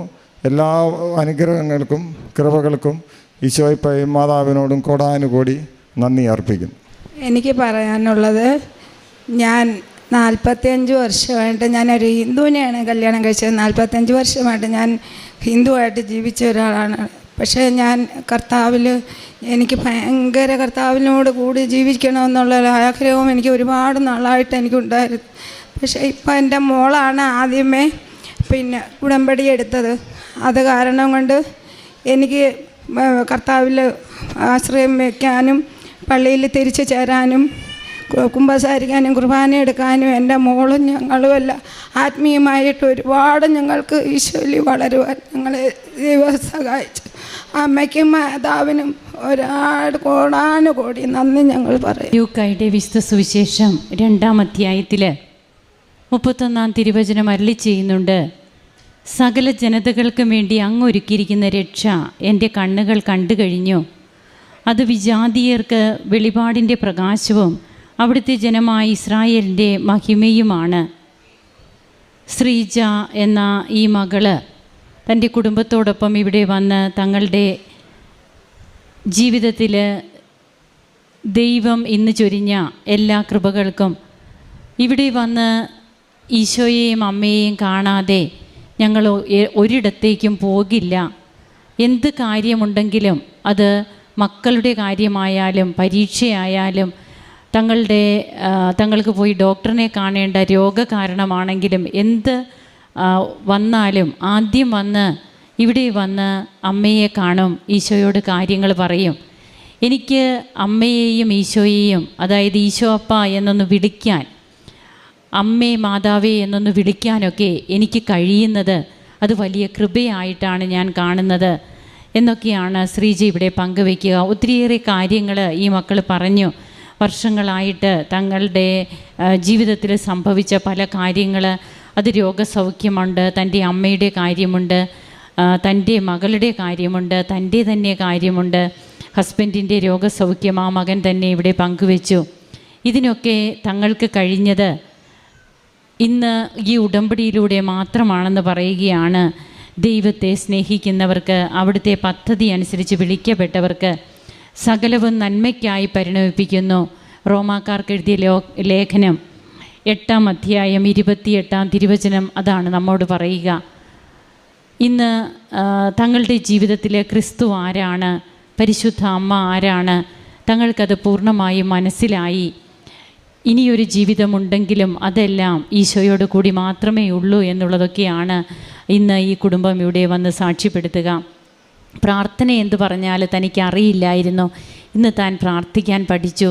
അതുപോലെ കൃപാസന പത്രം അത് കൊടുക്കുന്നതിൻ്റെ പ്രാധാന്യം, അതിലൂടെ മറ്റ് മരുന്നുകളൊന്നും കഴിക്കാതെ തൻ്റെ ബ്ലീഡിംഗ് ഒക്കെ തനിക്ക് എങ്ങനെ മാറി, യൂട്രസിൻ്റെ വ്യാപ്തി അത് എത്ര സെൻറ്റിമീറ്ററാണെന്ന് ഈ മകൾ പറയുന്നുണ്ട്. എന്നാൽ തൻ്റെ മകൾക്ക് യൂട്രസിൽ വന്ന ഒരു മുഴ അതിനെത്ര സെൻറ്റിമീറ്റർ ആയിരുന്നെന്ന് പറയുന്നു, അതെത്ര പ്രാവശ്യം ടെസ്റ്റ് ചെയ്തതായിരുന്നെന്ന് പറയുന്നു. അതാദ്യമേ കണ്ടുപിടിച്ചിരുന്നെങ്കിൽ തൻ്റെ മകൾക്ക് യൂട്രസ് മൊത്തമായും പിന്നീട് റിമൂവ് ചെയ്യേണ്ട ഒരവസ്ഥയിലേക്ക് വന്നേനെ, അതൊരു ഓപ്പൺ സർജറി ആയിട്ട് നടത്തേണ്ടി വന്നേനെ. എന്നാൽ അതിലൊക്കെ ഉടമ്പടി നേർച്ച വസ്തുക്കളൊക്കെ ഉപയോഗിച്ച്, അതും താനൊരു സർജറി കഴിഞ്ഞ് കിടക്കുന്ന സമയം, ഒന്നിനും സമയമില്ലാത്ത ഒരവസ്ഥയിൽ പരിശുദ്ധ അമ്മയുടെ ഇടപെടലുകൾ സമയബന്ധിതമായിരുന്നു. അതുതന്നെയാണ് സമയത്തിൻ്റെയും കാലത്തിൻ്റെയും മേൽ അമ്മയ്ക്കുള്ള അധികാരം ദൈവപിതാവ് കൽപ്പിച്ചു നൽകിയിരിക്കുന്നതും. തങ്ങളുടെ ജീവിതത്തിൽ തങ്ങൾക്കതെങ്ങനെ അനുഭവിക്കാൻ കഴിഞ്ഞു. സംസാരിക്കാൻ സാധിക്കാത്ത തൻ്റെ സഹോദരൻ്റെ മകൾ എങ്ങനെയാണ് ഇപ്പോൾ ഒട്ടും സംസാരിക്കാതിരുന്ന മകൾ ഇപ്പോൾ സംസാരിക്കുവാനായിട്ടൊക്കെ തുടങ്ങി. തൻ്റെ മകന് ഒരു എക്സാം ക്വാളിഫൈ ചെയ്യുവാനും ആ മകന് അഡ്മിഷൻ കിട്ടുവാനുമൊക്കെ കഴിഞ്ഞതെങ്ങനെ. എല്ലാറ്റിനും ദൈവകൃപയിൽ ആശ്രയിച്ചുകൊണ്ട് ഈ മക്കൾ നന്ദി പറയുമ്പോൾ നമുക്കിവിടെ കാണുവാൻ കഴിയുക ഭാരലഘുത്വവും, അതുപോലെ തന്നെ it is not by merit but by grace, നമ്മുടെ യോഗ്യതയല്ല കർത്താവിൻ്റെ കൃപയാൽ എല്ലാം സാധിച്ചു എന്നുള്ളതുമാണ്. നമുക്ക് കരങ്ങളടിച്ച് ദൈവത്തെ മഹത്വപ്പെടുത്താം. ഈശോയ്ക്കും അമ്മയ്ക്കും നന്ദി. പരിശുദ്ധ അമ്മ മാതാവിനും ഈശോയ്ക്കും 1000 നന്ദി. എൻ്റെ പേര് ജെസി ജോഷി. ഞാൻ Mannar Kaduthuruthy Mannar Saint Mary's Church അവിടെ നിന്ന് വരുന്നു. ഞാൻ ആദ്യമായിട്ട് സാക്ഷ്യം പറയുന്നത് എൻ്റെ ഭർത്താവിന് കിട്ടിയ ഒരു അനുഗ്രഹത്തെ പറ്റിയാണ്. ഞാനിവിടെ വരാനായിട്ട് കാരണം തന്നെ ഞാനിവിടെ വരുന്നതിന് മുമ്പ് തന്നെ ഞാൻ ഈ ഓരോരുത്തരും എനിക്ക് പത്രം തരികയും ഞാൻ തുണിയും നൈറ്റി ചുരിദാറെല്ലാം കൊണ്ട് വീടുകളിൽ കൊടുക്കുവാണ്. അപ്പം ഞാൻ പോകുമ്പോൾ എല്ലാവരും എന്നോട് പറയും, മോളും എന്തായാലും പോകണല്ലേ, ഈ പത്രമൊക്കെ ഒന്ന് കൊണ്ട് കൊടുക്ക്, ഞങ്ങൾ കൃപാസനത്തിൽ നിന്ന് കൊണ്ടുവന്നോന്ന് പറയും. അപ്പം ഞാൻ നല്ല സന്തോഷത്തോട്, ഞാൻ ഇവിടെ വന്നിട്ടില്ല എങ്കിലും സന്തോഷത്തോടു കൂടി മേടിച്ച് എല്ലാ വീടുകളിലും പോകുമ്പോൾ ഞാൻ എല്ലായിടത്തും പറഞ്ഞു കൊടുക്കാറുണ്ട്. അപ്പോഴെല്ലാവരും എന്നോട് പറയും, എൻ്റെ ഈ പേപ്പർ തന്നവരെല്ലാവരും എന്നോട് പറയും, കൃപാസനത്തിൽ ഒന്ന് പോ ഇത്രയും കഷ്ടത. എൻ്റെ വീട്ടിലാണെങ്കിൽ കടബാധ്യത 18 ലക്ഷത്തോളം രൂപ കടം. അതുപോലെ എൻ്റെ ഭർത്താവിന് ഒരു തലയുടെ ഒരു ഓപ്പറേഷൻ, സുഷ്മന നാഡി ബ്ലോക്കായിട്ട് വലിയൊരു ഓപ്പറേഷൻ കഴിഞ്ഞ് രക്ഷ കിട്ടൂല എന്ന് പറഞ്ഞ് ഒരു ഓപ്പറേഷൻ നടന്ന് ആ ഓപ്പറേഷൻ കഴിഞ്ഞിരിക്കുകയാണ്. കടബാധ്യതയോട് മുഴിഞ്ഞു, എല്ലാ പിള്ളേർക്ക് അസുഖങ്ങളെല്ലാം ഉണ്ട്. എന്നിട്ടും എനിക്ക് ഇവിടെ വരാനായിട്ട് എനിക്കറിയില്ല. പക്ഷേ എന്നിട്ട് ഞാൻ പറയും, മാതാവ് എന്നെ എന്നാണെങ്കിലും ഒരു സമയത്ത് എന്നെ ഇവിടെ എത്തിക്കും, എനിക്ക് എങ്ങനെയെങ്കിലും ഇവിടെ പോകണം എന്ന് ഞാൻ പറഞ്ഞ് പേപ്പറും കൊണ്ട് പോകുന്നുണ്ട്. പക്ഷേ രണ്ടാമത് ഇവിടെ വരാൻ കാര്യമെന്ന് വെച്ചാൽ എൻ്റെ ഭർത്താവിന് ഈ ഓപ്പറേഷൻ കഴിഞ്ഞു കഴിഞ്ഞപ്പോൾ എറിഞ്ഞിയേയും കല്ലും ഉടനെ മെഡിക്കൽ കോളേജ് കൊണ്ടുവന്നപ്പോൾ പറഞ്ഞ് ഉടനെ ഓപ്പറേഷൻ ചെയ്യണം, സീരിയസ് ആണ്, എത്രയും പെട്ടെന്ന് ഓപ്പറേഷൻ വേണമെന്ന് പറഞ്ഞ്. അപ്പം ഞാൻ ഓർത്ത് എൻ്റെ പിള്ളേരെ എവിടെ കൊണ്ട് ആക്കും? സ്കൂൾ പൂട്ടിയാൽ മാർച്ചിൽ പരീക്ഷ, അത് കഴിയാണ്ട് എനിക്ക് എങ്ങും കൊണ്ടാക്കാൻ പറ്റില്ല. അപ്പോൾ അതുവരെയും പിടിച്ച് നിൽക്കണം. എന്തായാലും ശരി, ഞാൻ പറഞ്ഞു എന്തായാലും ഇവിടെ വന്ന് പ്രാർത്ഥിച്ചിട്ടേ ഇനി എൻ്റെ ഭർത്താവിനെയായിട്ട് ഞാൻ ഓപ്പറേഷനാണെങ്കിൽ എന്തിനാണേലും പോകുള്ളൂ. അങ്ങനെ ഞാൻ 2024 മാർച്ച് 2-ാം തീയതി ഇവിടെ വന്ന് ഉടമ്പടി എടുക്കാനല്ല വന്നതൊന്ന് പ്രാർത്ഥിച്ചിട്ട് പോകാമെന്ന്. അപ്പം ഇവിടെ വന്ന് കയറിയപ്പോൾ തന്നെ എനിക്ക് ഉടമ്പടി എടുക്കണമെന്ന് തോന്നി. ഞാൻ അവിടെ പോയി ഉടമ്പടി എടുക്കാൻ ചെന്ന് ക്ലാസ് കൂടി ഉടമ്പടി എടുത്ത് എല്ലാ കാര്യങ്ങളും കേട്ട് ഇവിടെ നിന്ന് ഉടമ്പടി എടുത്ത് വീട്ടിൽ ചെന്ന് 2-ാം തീയതി ഉടമ്പടി എടുത്ത് 3, 4, 5-ാം തീയതി എൻ്റെ ഭർത്താവിനായിട്ട് ഡേറ്റിന് വേണ്ടി, ഓപ്പറേഷൻ ഡേറ്റിന് വേണ്ടി ഞാൻ മെഡിക്കൽ കോളേജിൽ ചെന്ന് ഡോക്ടർ എന്നോട് പറഞ്ഞു സ്കാൻ ചെയ്തിട്ട് വരാൻ. അപ്പോൾ 2 സ്കാനിങ്ങിലും സീരിയസ് ആണ്, ഉടനെ ചെയ്യണമെന്ന് പറഞ്ഞു. ഞാൻ അവിടെ ചെന്ന് സ്കാനിങ്ങിൻ്റെ അടുത്ത് ചെയ്യുന്നു. അപ്പോൾ ഡോക്ടറെ കണ്ടപ്പോൾ ഡോക്ടർ 12 മണിയൊക്കെ കഴിഞ്ഞ്. അപ്പോൾ ഡോക്ടർ പറഞ്ഞു ഇനി സ്കാനിങ് 2 മണിക്കാണ്, അപ്പോൾ അടുത്ത ശനിയാഴ്ച റിസൾട്ടുമായിട്ട് വന്നാൽ ഡേറ്റ് തരാമെന്ന് പറഞ്ഞു. അപ്പോൾ ഞാൻ സ്കാനിങ്ങിൻ്റെ സ്ഥലത്ത് ചെന്നിരിക്കുമ്പോൾ ഞങ്ങൾക്ക് 14-ാമത്തെ നമ്പറാണ് കിട്ടിയത്. അപ്പോൾ അന്നേരം അവിടെ എല്ലാ 13 പേരും അവിടെ ഉണ്ട്. പക്ഷേ ഡോക്ടർ 2 മണിക്ക് വന്നു കഴിഞ്ഞപ്പോൾ അവിടെ ഞങ്ങൾ മാത്രമുണ്ട്, ഒരു മനുഷ്യനില്ല അവിടെ. അപ്പോൾ ഞാൻ ഓർത്ത് ഞങ്ങളെ വിളിക്കണ്ടായിരുന്നു. അപ്പം അവരെയൊക്കെ വിളിച്ചിട്ട് ആരുമില്ല. അപ്പം ഞാൻ എൻ്റെ ഭർത്താവിനെ കൊണ്ട് സ്കാനിങ്ങിന് കയറ്റി. സ്കാനിങ്ങിൻ്റെ റിസൾട്ട് കിട്ടി 3 മണിക്ക്. അപ്പം ഞാൻ ഓർത്തു ഇനി അടുത്ത ശനിയാഴ്ച വരണ്ടേ, വന്ന് നമുക്ക് ഡേറ്റ് തരും. എന്നാലും ആ ഡോക്ടറെ കണ്ട മുറിയുടെ അതിലേക്കൂടെ ഒന്ന് നടക്കാം. മാതാവ് എന്നോട് പറയണ പോലെ എനിക്ക് തോന്നി. ഞാൻ അതിലേക്കൂടെ നടന്നു പോവുക. അപ്പോൾ അവിടെ ക്ലീനിങ്ങുകാർ മാത്രമേ ഉള്ളൂ. എന്നാലും ഞാൻ ആ ഡോറൊന്ന് തുറന്നു നോക്കാമെന്നോർത്ത് തുറന്നപ്പോൾ അവിടെ അന്ന് കണ്ട എല്ലാ ഡോക്ടർമാരും അവിടെ ഉണ്ട്. അപ്പോൾ എന്നോട് ചോദിച്ചു എന്നാ മോളെന്ന് ചോദിച്ചപ്പോൾ ഞാൻ പറഞ്ഞു ഈ റിസൾട്ട് ഒന്ന് കാണിക്കാൻ, കയറി വരാൻ പറഞ്ഞു. അപ്പം ഞാൻ ഈ റിസൾട്ടുമായിട്ട് ഡോക്ടറെ അടുത്തായിട്ട് ചെന്ന്. അപ്പോൾ ഡോക്ടർ ഇത് കണ്ടിട്ട് എന്നാ പ്രശ്നമെന്ന് ചോദിച്ചു. അപ്പം ഞാൻ പറഞ്ഞു ഇങ്ങനെ ഡേറ്റിന് വേണ്ടി ഓപ്പറേഷനാണ്, അപ്പോൾ സാറ് എനിക്ക് 2 സ്കാനിങ്ങിൽ സീറ്റ്. അപ്പം അവർ ഇതിലൊരു കുഴപ്പമില്ലല്ലോ എന്ന് പറഞ്ഞ്. അപ്പം ഞാൻ പറഞ്ഞു സാറേ 2 സ്കാനിങ് കാണിച്ചു, ആദ്യത്തെ 2 സ്കാനിങ്ങിലും സീരിയസ് ആണ്, ഉടനെ ചെയ്യണമെന്ന് പറഞ്ഞു. അവൻ ഡോക്ടർ പറഞ്ഞു പക്ഷേ അത് ശരി, പക്ഷേ ഇപ്പം ഈ സ്കാനിങ് ചെയ്തതിൽ ഒരു കുഴപ്പമില്ലെന്ന് പറഞ്ഞു. അപ്പം തന്നെ എനിക്ക് മനസ്സിലായി എൻ്റെ മാതാവ് എൻ്റെ കൂടെ ഉണ്ട്, മാതാവാണ് എനിക്ക് ഈ അനുഗ്രഹം തന്നതെന്ന് ഞാൻ അപ്പം തന്നെ മനസ്സിലാക്കി. അതുകൊണ്ട് അതും എന്നിട്ടും എനിക്കൊരു സംശയം, ഇനി എന്താണെന്ന് ഒന്നും കൂടെ അറിയണമെന്നൊരു സംശയത്തിന് ഞാൻ അവിടെ നിന്ന് നേരെ വൈക്കത്തൊരു ഡോക്ടറെ വീട്ടിൽ ചെന്ന് ആ ഡോക്ടറെ കണ്ട്. ഡോക്ടറിനോട് ഞാൻ പറഞ്ഞു ഇനി അവിടെ വല്ല തെറ്റും പറ്റിയതാണ് എന്നറിയാൻ വേണ്ടി ഞാൻ ആ ഡോക്ടറെ വീട്ടിൽ ചെന്ന് ഡോക്ടറെ കാണിച്ചപ്പോൾ ആ ഡോക്ടറും അത് തന്നെ പറയണ് ശരിയാ, ഈ 2 സീരിയസ് ആണ്, പക്ഷേ ഈ സ്കാനിങ്ങിൽ ഒരു കുഴപ്പമില്ലെന്ന് പറഞ്ഞു. അപ്പം എനിക്ക് സമാധാനം, എൻ്റെ ദൈവമേ ഇനി ഓപ്പറേഷൻ ഇല്ലാണ്ട് എൻ്റെ ഭർത്താവിൻ്റെ രോഗം മാറ്റി കിട്ടി. അത് കഴിഞ്ഞ് പിന്നെ ഞാൻ 2ാമത് വെച്ചത് എനിക്ക് ഒരു ജോലി എന്ന് വെച്ചാൽ കടത്തിൽ മുങ്ങിയിരിക്കുവാണ്. ഞാൻ ഈ തുണിയായിട്ട് പോകണം, എൻ്റെ പുള്ളി ഓട്ടോറിക്ഷ ഓടിക്കുവാണ്, ഒരു നിവൃത്തിയില്ല. അപ്പോൾ എന്ത് ചെയ്യും, എങ്ങനെ ജീവിക്കും ഒന്നും അറിയാൻ പാടില്ല. ഞാൻ പറഞ്ഞു ഒരു 10,000 രൂപയുടെ ഒരു ജോലി എന്തെങ്കിലും എനിക്ക് കിട്ടുക. അപ്പോൾ എനിക്ക് ഗൾഫിൽ പോകണമെന്ന് അങ്ങനെയൊന്നും എൻ്റെ മനസ്സിൽ പോലും ചിന്തിച്ചിട്ടില്ല. ഉടനെ തന്നെ മാതാവ് എനിക്ക് UK, ഞാൻ ഒരു സ്വപ്നത്തിൽ ഓർക്കാത്തൊരു കാര്യമാണ്, പെട്ടെന്ന് പ്രതീക്ഷിക്കാണ്ട് തന്നെ എനിക്ക് UK-യിലൊരു ജോലി ശരിയാക്കി. എൻ്റെ മാതാവ് എന്നെ സ്വർഗത്തിൽ, ഇവിടെ ഞാൻ നരകത്തിൽ ഇന്ന പോലെ എന്നെ സ്വർഗത്തിൽ എന്ന പോലെ എൻ്റെ മാതാവ് കൊണ്ടുപോയി UK കൊണ്ടുപോയി. എനിക്ക് 40,000 രൂപ സാലറി കിട്ടി. എനിക്ക് 5 പൈസ ചിലവില്ല. എന്നെ കൊണ്ടുപോയത് ഫ്രീ ആയിട്ടാണ് കൊണ്ടുപോയത്. ടിക്കറ്റ് എടുത്തതും എല്ലാ കാര്യങ്ങളും അവർ തന്നെ ചെയ്ത്. ഞാൻ സ്വപ്നത്തിൽ ഓർത്തില്ല. അവർ കൊണ്ടുപോയത് എന്നെ ഒരു കുഞ്ഞിനെ നോക്കാനായിരുന്നു. പക്ഷേ എനിക്ക് ഇവിടെ നിൽക്കണേലും സുഖമായിട്ട് പ്രാർത്ഥിക്കാൻ, ഇവിടെ നിൽക്കുമ്പോൾ എനിക്ക് പ്രാർത്ഥിക്കാൻ സമയമില്ല. അവിടെ എനിക്ക് ഫുൾ ടൈം ബൈബിൾ വായിക്കാനും പ്രാർത്ഥിക്കാനും എൻ്റെ സ്വന്തം ഇഷ്ടത്തിന് എനിക്ക് എന്ത് വേണമെങ്കിലും ചെയ്യാനുള്ള ഒരു സ്വാതന്ത്ര്യം എല്ലാം ഉണ്ട്. അങ്ങനെ എനിക്ക് നല്ലൊരു ജോലി. ഇപ്പം എനിക്ക് UK-യിൽ നിന്ന് ഞാൻ വന്നിട്ട് കുറച്ച് ദിവസം ആയുള്ളൂ. എനിക്ക് പനിയും ചുമയായിട്ടാണ് ഞാൻ വരാൻ വൈകിയത് സാക്ഷ്യം പറയാനായിട്ട്. അതുപോലെ തന്നെ കടബാധ്യതയുടെ കാര്യം ഇങ്ങനെ പറഞ്ഞ് ഞാനൊരു ദിവസം ഇങ്ങനെ തുണിയായിട്ട് മിക്ക വീടുകളിലും പോകും. അപ്പോൾ എനിക്ക് പ്രതീക്ഷിക്കാണ്ട് തന്നെ ഞാൻ ഒരു ടീച്ചറുടെ വീട്ടിൽ കയറും. അപ്പോൾ ആ ടീച്ചർ എന്നോട് ഓരോ കാര്യങ്ങൾ ചോദിക്കും. അമ്മച്ചീനെ ഒന്ന് ആരും അവിടുത്തെ ജോലിക്കാർ വരാത്തപ്പോൾ അമ്മച്ചീനെ കുളിപ്പിക്കും. അപ്പോൾ ഞാൻ പറയും കൂടാ, എന്നിട്ട് ഞാൻ അങ്ങനെയൊക്കെ കൂടി കൊടുക്കും. അങ്ങനെ എവിടെ പോയാലും ഞാൻ എന്ത് സഹായം ആര് ചോദിച്ചാലും അപ്പം ചെയ്തു കൊടുക്കും. എന്നെക്കൊണ്ട് കഴിയാവുന്ന സഹായം ഞാൻ ചെയ്തു കൊടുക്കും. പൈസ കൊണ്ടില്ലെങ്കിലും എൻ്റെ ശരീരം കൊണ്ട് ഞാൻ ചെയ്തു കൊടുക്കാറുണ്ട്. അപ്പോൾ ടീച്ചർ എന്നോട് ചോദിച്ചു കാര്യങ്ങളൊക്കെ ചോദിച്ചപ്പോൾ ഞാൻ പറഞ്ഞു ഇങ്ങനെ കടമാണ്.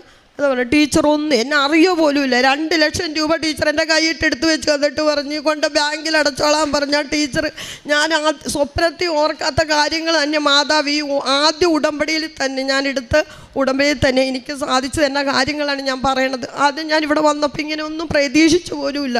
പക്ഷെ ഉടനെ എനിക്ക് മാതാവ് ഇപ്പോഴും എനിക്ക് ഓരോന്നും നല്ല കാര്യങ്ങളെല്ലാം അവിടുത്തെ സഹായം എനിക്ക് തന്നുകൊണ്ടിരിക്കുവാണ്. അതുപോലെ തന്നെ ഇപ്പോൾ ഈ 2 ലക്ഷം രൂപ ഞാൻ കൊണ്ട് ബാങ്കിൽ അപ്പം അടച്ച്. അപ്പം എനിക്കൊരു സമാധാനമായി, അത്രയും കാശ് കുറച്ച് കിട്ടിയല്ല എന്നുള്ള സമാധാനത്തിൽ ഞാൻ നിൽക്കുക. പിന്നെ അടുത്തായിട്ട് ഞാൻ പറയണതെന്ന് വെച്ചാൽ ഈ കടബാധ്യത എനിക്ക് ഇങ്ങനെ കൂടി വന്ന് ഇപ്പം ടീച്ചറും തന്ന് അങ്ങനെ എനിക്ക് ജോലി കിട്ടിയ പൈസ അവരും എനിക്ക് അധികം പൈസ തന്നു വിട്ട്. അപ്പം ഇന്നലെ ഞാൻ ബാങ്കിൽ പോയി തിരക്കിയപ്പോൾ അവർ പറഞ്ഞ് 3,80,000 രൂപ അടയ്ക്കണമെന്ന് പറഞ്ഞ്.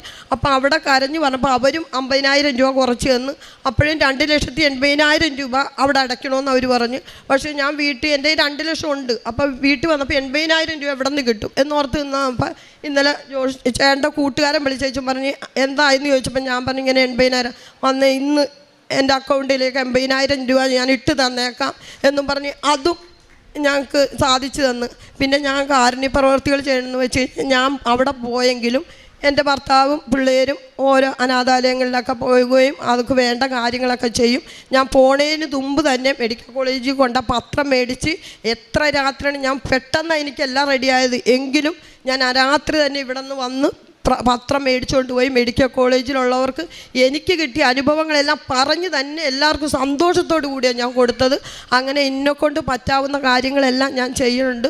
പിന്നെ എൻ്റെ വീട്ടിൻ്റെ അടുത്തുള്ളൊരു ചേച്ചി എപ്പോഴും എന്താവശ്യത്തിനും അവർക്ക് മക്കളും മരുമക്കളും ഒക്കെ ഉണ്ട്. പക്ഷേ എന്താവശ്യത്തിനും ആരും ചെയ്തു കൊടുക്കില്ല. അവരെ കുളിപ്പിക്കാനും എല്ലാ കാര്യത്തിനും എന്നെ ഏത് രാത്രി എപ്പോൾ വിളിച്ചാലും ഞാൻ ഓടിച്ചൊന്ന് ചെയ്തു കൊടുക്കും. അപ്പോൾ ഈ കഴിഞ്ഞൊരു ദിവസം അവർക്ക് ദേഹം മൊത്തം 12 മണിക്ക് രാത്രി എന്നെ വിളിച്ച് മോളെ ദേഹം മൊത്തം ചൊറിഞ്ഞ് എനിക്ക് കിടക്കാനും ഇരിക്കാനും പറ്റണില്ലെന്ന് പറഞ്ഞ് എന്നെ വിളിച്ചു. അപ്പം ഞാൻ പെട്ടെന്ന് ജോസ് ചേട്ടൻ ഗുളിക കഴിച്ച് കിടക്കണം. എന്നിട്ട് ചേട്ടനെയും വിളിച്ച് ഞാൻ രാത്രി 12 മണിയായപ്പോൾ അവരുടെ വീട്ടിൽ ചെന്ന് വിശുദ്ധ തൈലയിട്ട് വിശ്വാസ പ്രമാണം ചൊല്ലി പ്രാർത്ഥിച്ചിട്ട് ഞാൻ പറഞ്ഞു ചേച്ചി കിടന്നുറങ്ങിക്കോ, ഒരു കുഴപ്പവും ചേച്ചിക്ക് ഉണ്ടാവില്ല, ഇനി ഇങ്ങനെ ഒരു ചൊറിച്ചിൽ പോലും വരില്ലെന്ന് പറഞ്ഞു. ഈ നിമിഷം വരെയും ആ ചേച്ചിക്ക് അസുഖം വന്നിട്ടില്ല.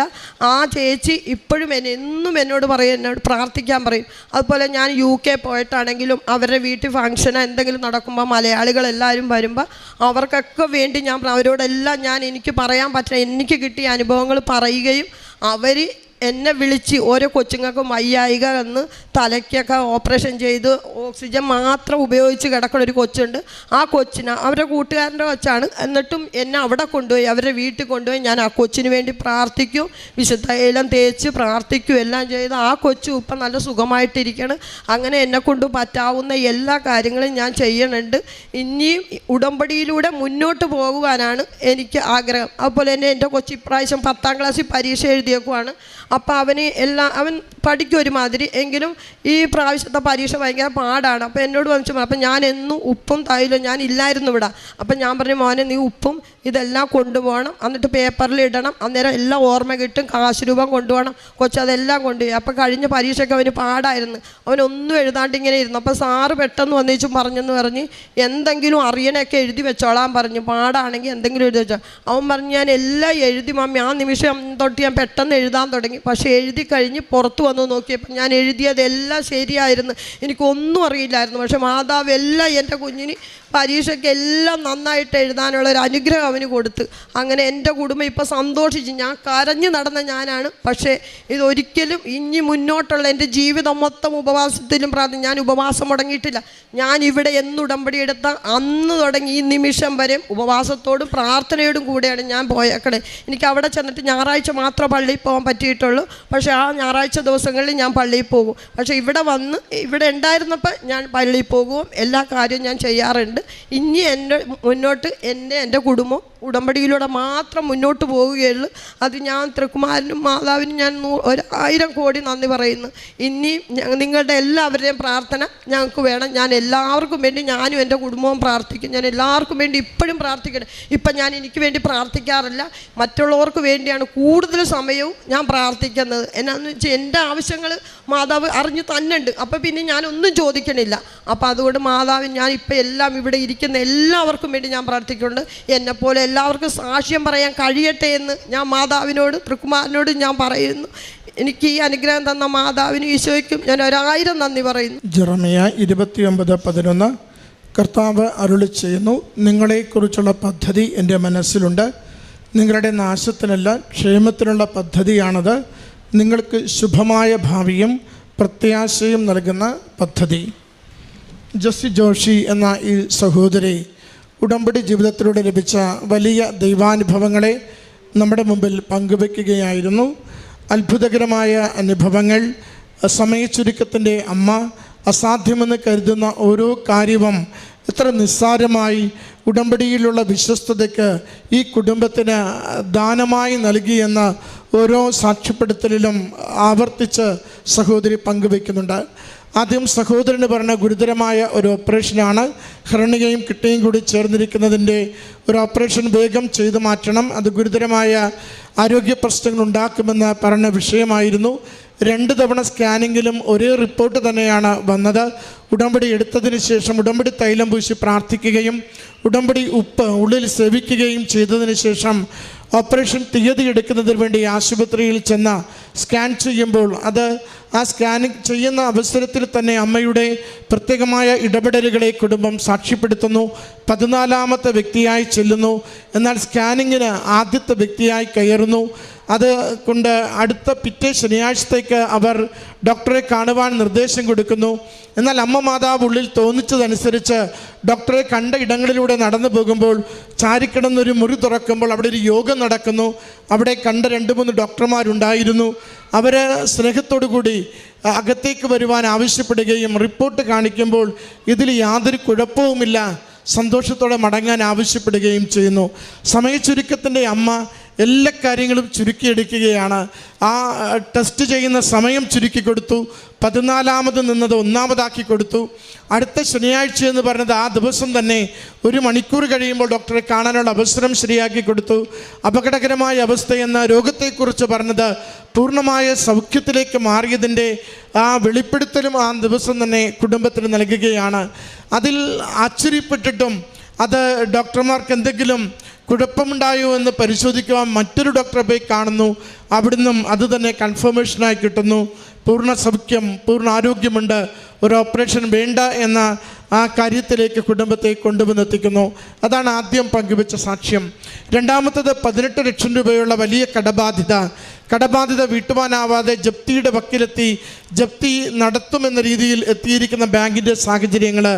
അപ്പോഴാണ് ചേച്ചി വീട് വീടാന്തരം നൈറ്റിയും വസ്ത്രങ്ങളും ഇങ്ങനെ വിറ്റ് നടക്കുന്നതിൻ്റെ സാഹചര്യത്തിൽ ഒരു കുടുംബത്തിൽ ചെന്ന വിശേഷങ്ങൾ സംസാരിക്കുമ്പോൾ ആ കുടുംബത്തിലുള്ള സഹോദരി 2 ലക്ഷം രൂപ കൊടുത്തിട്ട് തൽക്കാല ജപ്തി നടപടി ഒഴിവാക്കുവാൻ ബാങ്കിലെ കടമടക്കുന്നതിന് വേണ്ടി ആ പൈസ കൊടുത്ത് അതടച്ച് ജപ്തിയിൽ നിന്ന് കുടുംബം സംരക്ഷിക്കപ്പെടുന്നു. അവിടെയും അമ്മ മാതാവ് ദൂതരെ ഒരുക്കി വെച്ചുകൊണ്ട് സംരക്ഷണം നൽകിക്കൊണ്ട് സഹായത്തിൻ്റെ വഴികൾ ഒരുക്കുന്നതിനെ സഹോദരി സാക്ഷ്യപ്പെടുത്തുകയാണ്. ഇതുപോലെ തന്നെ വസ്ത്രം വിറ്റുപോകുമ്പോഴാണ് മറ്റൊരു വീട്ടിൽ കുഞ്ഞിനെ നോക്കുന്നതിന് വേണ്ടി വിദേശത്തേക്ക് കുറച്ച് നാൾ വരുന്നതിന് വേണ്ടി സാധിക്കുമോ എന്ന് ചോദിക്കുന്നു. ഒരു പണം പോലും മുടക്കാതെ ഒരു കുഞ്ഞിനെ നോക്കുവാനായി UK പോകുവാൻ സാധിക്കുന്നു. അവിടുന്ന് തിരികെ പോരുമ്പോഴും അവരും ഏതാണ്ട് 2 ലക്ഷം രൂപയോളം കയ്യിൽ കൊടുത്താണ് ഭവനത്തിലേക്ക് അയക്കുക. അത് ബാങ്കിൽ ചെല്ലുമ്പോൾ 3.5 അടക്കണം. കുറച്ച് ഇളവ് ചെയ്തു കൊടുത്തു. 2.80 അടക്കണമെന്ന് പറഞ്ഞു. 2 കയ്യിൽ കൊണ്ടുവന്നു.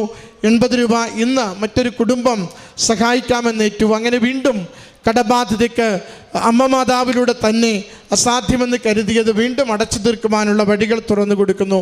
SSLC പരീക്ഷ എഴുതുന്ന മകന് പരീക്ഷകൾ പ്രയാസമായിരിക്കുമ്പോൾ ഉടമ്പടി ഉപ്പും ഉടമ്പടി തൈലവും ഉപയോഗിച്ച മകൻ പരീക്ഷ എഴുതുവാൻ പോകുന്നു. ഒന്നും മനസ്സിലാവാതിരുന്ന സമയത്ത് ഒരു സാറ് വന്ന് നീ എന്തെങ്കിലും എഴുതി തുടങ്ങുമെന്ന് പറയുന്നു. ആ നിമിഷം മുതൽ അവൻ എഴുതിയത് മുഴുവനും ശരിയാവുന്നു. അത് അമ്മ മാതാവ് ഓർമ്മയിലേക്ക് കൊണ്ടുവന്ന് മകനെ അനുഗ്രഹിച്ചതായി കുടുംബം സാക്ഷ്യപ്പെടുത്തുന്നു. മകളുടെ വാക്കുകളിൽ അമ്മ മാതാവിൽ ശരണപ്പെടുമ്പോൾ എത്ര അസാധ്യമെന്ന് കരുതുന്നത് പോലും വളരെ നിസ്സാരമായി അനുവദിച്ചു തരുന്നത്, എല്ലാ വാതിലുകളും അടയുമ്പോൾ പുതിയ വാതിലുകൾ അമ്മ മാതാവ് തന്നെ തുറന്നു കൊടുക്കുന്നത്, ജീവിതം ക്ലേശത്തിലേക്ക് പോകുന്നുവെന്ന് കരുതുന്ന നിമിഷങ്ങളിലൊക്കെയും കൈപിടിച്ച് മാതാവ് പുറത്തു കൊണ്ടുവന്ന് സുരക്ഷിതമായി വഴി നടത്തുന്നത് അടയാളപ്പെടുത്തി സാക്ഷ്യപ്പെടുത്തുകയാണ്. നിത്യത വരെയും കുടുംബം ഒരുമിച്ച് ഉടമ്പടിയിൽ നിലനിന്നുകൊണ്ട് ജീവിക്കുവാനുള്ള വലിയ സന്തോഷം നടപ്പിലാകണമെന്ന ആഗ്രഹത്തോടു കൂടിയാണ് ഈ സാക്ഷ്യത്തിൽ ഈ കുടുംബം നിലനിൽക്കുന്നത്. പ്രിയമുള്ളവരെ, നമ്മുടെ ജീവിതത്തിൻ്റെ ഏത് ക്ലേശകരമായ അവസ്ഥയെയും നടക്കില്ലെന്ന് പറയുന്ന ഏതൊരു കാര്യത്തെയും പൂർണ്ണമായി ശരണപ്പെട്ട മനസ്സോടെ അമ്മയുടെ കരങ്ങളിൽ സമർപ്പിച്ചുകൊണ്ട് ഉടമ്പടി മാതാവ് ഉടനടി പരിഹാരത്തിൻ്റെ അമ്മ നമ്മുടെ ജീവിത പ്രശ്നങ്ങളുടെ മേൽ അനുഗ്രഹമായി ഈശോയിൽ നിന്ന് ഏതൊരു കാര്യവും നേടിത്തരുവാൻ സഹായിക്കണമേ എന്ന് പ്രാർത്ഥിച്ച് നമുക്ക് സമർപ്പിക്കാം. ഈ കുടുംബത്തിന് ലഭിച്ച എല്ലാ നന്മകളെ ഓർത്ത് നന്ദി പറഞ്ഞുകൊണ്ട് കരങ്ങളടിച്ച് ഈ സാക്ഷ്യം നമുക്ക് സമർപ്പിക്കാം.